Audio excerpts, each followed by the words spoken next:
Sugat lang naman. Superficial wound lang.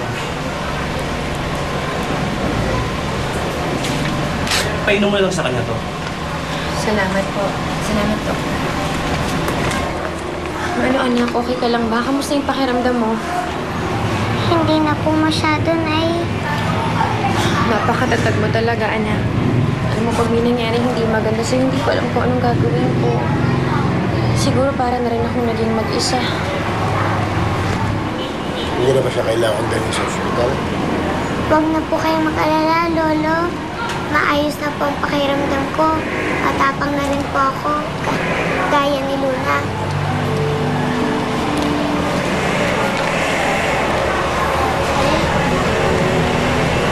Sorry, Nay.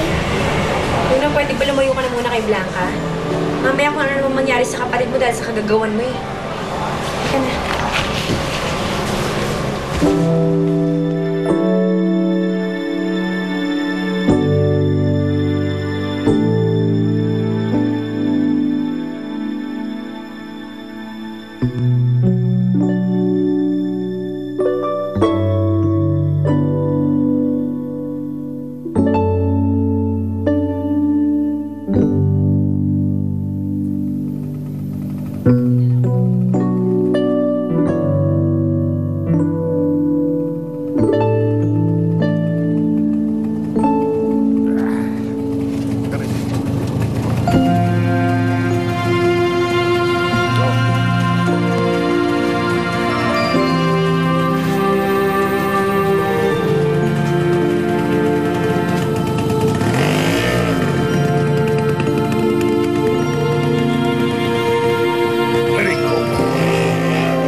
Oh.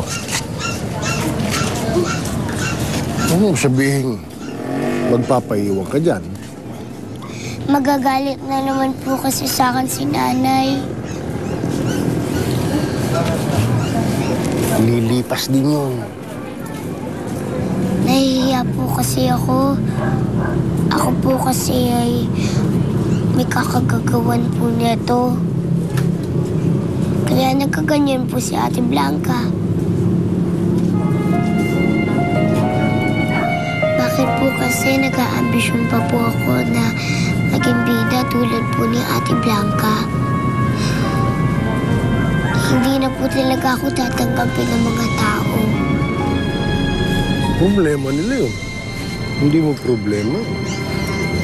Sila mo may problema kung ayaw ko nilang tanggapin, kung ayaw ko nilang mahalin. Di ba? Eh kung hindi nila nakikita ang kagandahan mo, sila may problema, hindi ikaw. Tandaan mo yan, ha? Tandaan mo yun. Halika na. Halika na.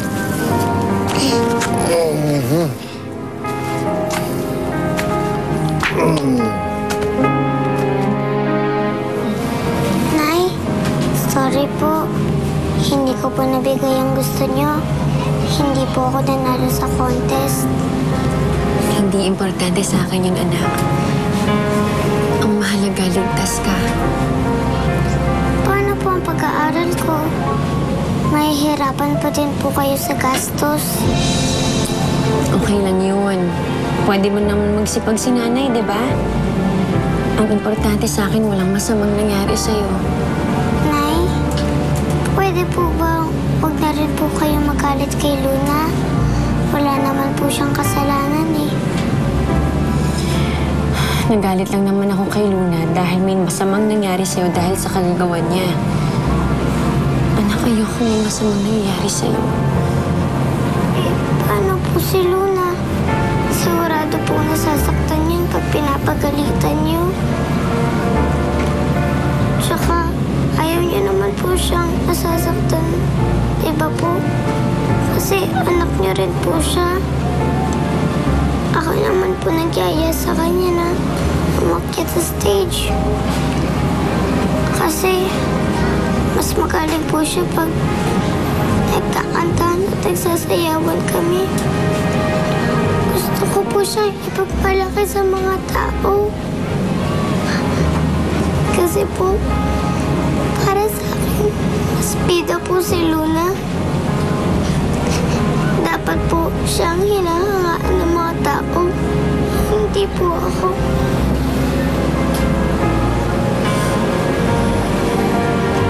Tulog na tayo. Halika na.